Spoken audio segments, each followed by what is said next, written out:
ڈائن drama تو کافی interesting موڑ پہ آ چکا ہے، کیونکہ زوار شاہ کی بہنیں اور ان کے شوہر تو اپنی طرف سے نہال کو مار کے اس کا چیپٹر ہمیشہ کے لیے کلوز کر چکے ہیں، لیکن نہال نہ صرف زندہ ہے بلکہ بہت جلد ڈائن بن کے ان سب کی زندگی میں واپس آنے والی ہے تاکہ اپنے ساتھ کیے گئے مظالم کا حساب لے سکے۔ فی الحال تو یہ سب بہت خوش ہوتے ہیں کہ ہمارے راستے کا ایک کانٹا تو نکل چکا، اب بس نہال کے بچے کو اور شباب کو ٹھکانے لگانا ہے، جس کے بعد زوار شاہ کی ساری دولت جائیداد پہ ہم اور ہمارے بچے عیاشی کریں گے۔ اب فوزیہ عامر ذکیہ اور اس کے شوہر کو پکا کرنے کے لیے کہتی ہے کہ یہ راز ہم چاروں کے درمیان رہنا چاہیے، اگر کسی ایک نے بھی غداری کی تو یاد رکھنا کہ سب کے سب مارے جائیں گے، جبکہ دوسری طرف ذکیہ اپنی بہن فوزیہ سے کہتی ہے کہ اگر شباب نے نہال کا پتہ کرنے کی کوشش کی، جس پہ فوزیہ کہتی ہے کہ تم پاگل ہو گئی ہو، شباب تو اس نہال کو زوار شاہ کے پاس بھٹکنے بھی نہیں دے گی،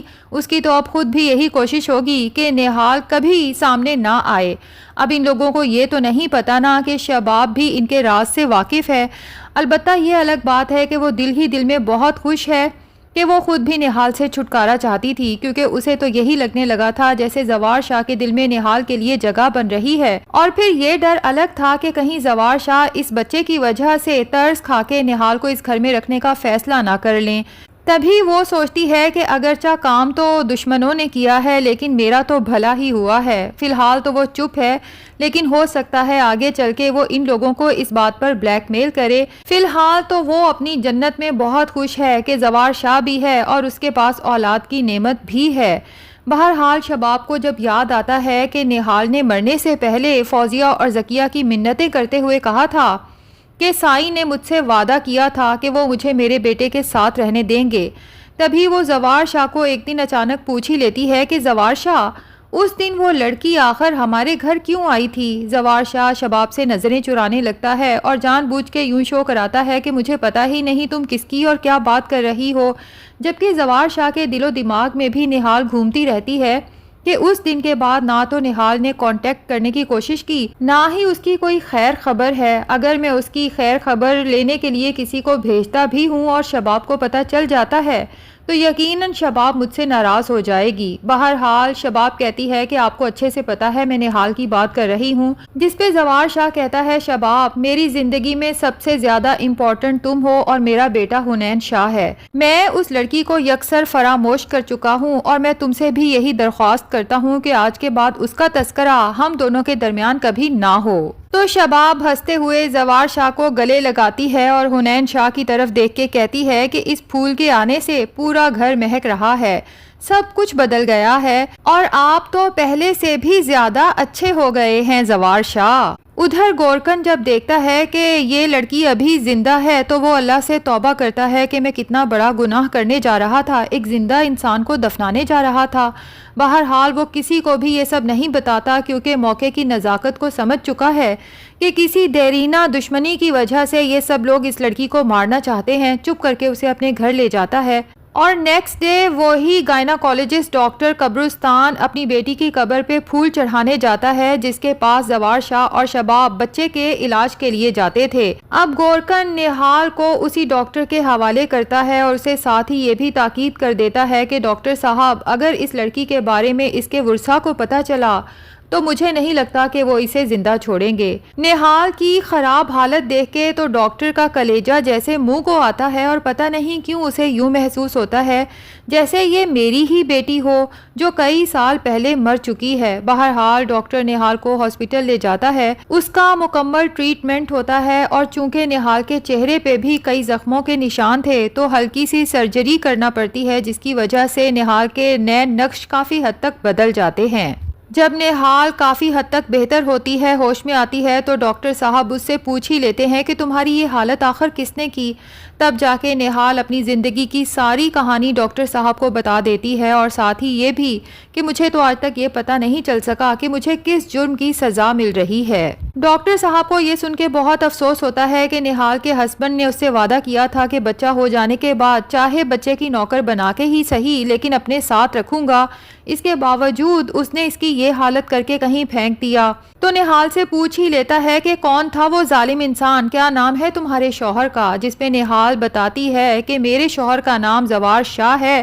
تو ڈاکٹر اچانک چونک پڑتا ہے، زوار شاہ وہ ایسا بھی کر سکتا ہے، اتنا سنگ دل بھی ہو سکتا ہے، یہ تو میں نے کبھی سوچا بھی نہیں تھا۔ لیکن اب ڈاکٹر کی تمام تر ہمدردی نہال کے ساتھ ہے اور اس سے پوچھتا ہے کہ اب تم کیا چاہتی ہو؟ میں تمہارے ماں باپ کو یہاں بلواؤں؟ جس پہ نہال ڈاکٹر صاحب کی منت کرتی ہے کہ میں ان سب کے لیے مر چکی ہوں اور میں اب اپنے ساتھ کی گئی ناانصافی کا بدلہ لینا چاہتی ہوں، ان سب کو ایک ایک کر کے اپنے ہاتھوں سے مارنا چاہتی ہوں اور صرف اپنے بچے کو واپس حاصل کرنا چاہتی ہوں، کیونکہ میری زندگی میں کبھی کوئی خوشی نہیں رہی۔ اگر ایک خوشی تھی تو وہ میرا ہونے والا بیٹا تھا، جو اس ظالم دنیا نے میرے ہوش میں آنے سے پہلے ہی مجھ سے چھین لی۔ ادھر زوار شاہ کے بیٹے حنین شاہ کی طبیعت خراب ہوتی ہے تو شباب کہتی ہے ہمیں اسے ڈاکٹر کے پاس لے کے جانا چاہیے۔ اب وہ اپنے اسی فیملی ڈاکٹر کے پاس آتے ہیں۔ ڈاکٹر پوچھ ہی لیتا ہے کہ اس کی ماں کہاں ہے، جس پہ شباب اور زوار شاہ دونوں کہتے ہیں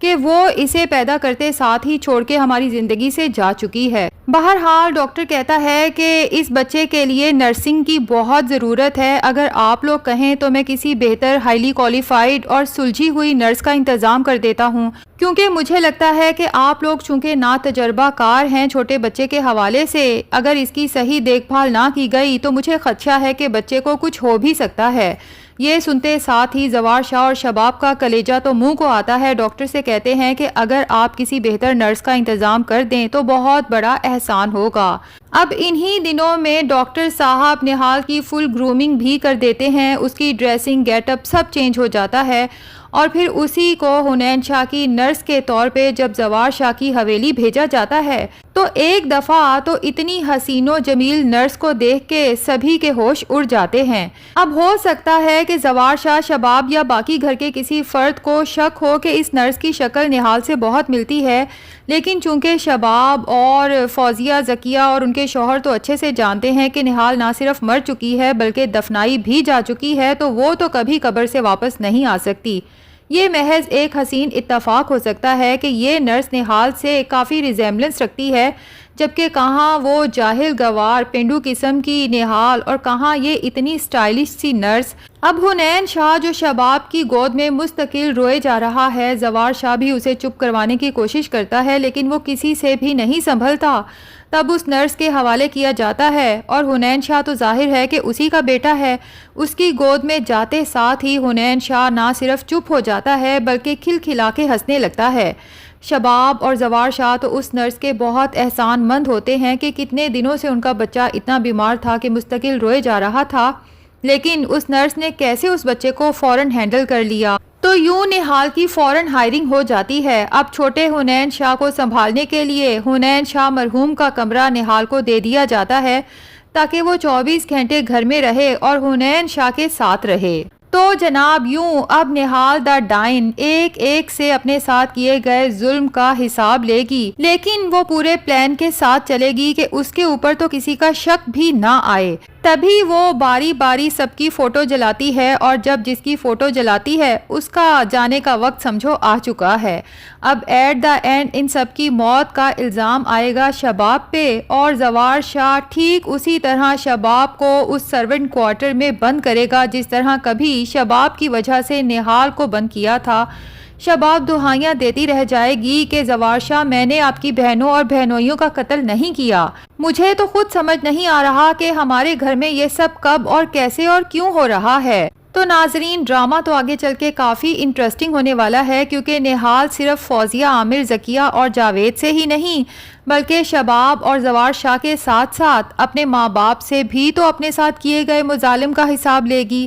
تو آپ کو کیا لگتا ہے ناظرین کہ ایٹ دا اینڈ زوار شاہ کو پتہ چل جائے گا کہ یہ وہی نہال ہے یا پھر کبھی پتہ نہیں چل سکے گا؟ کمنٹ سیکشن میں اپنی رائے کا اظہار ضرور کریں۔ ویڈیو پسند آئی ہے تو لائک اور ہمارے چینل کو سبسکرائب بھی ضرور کر دیں۔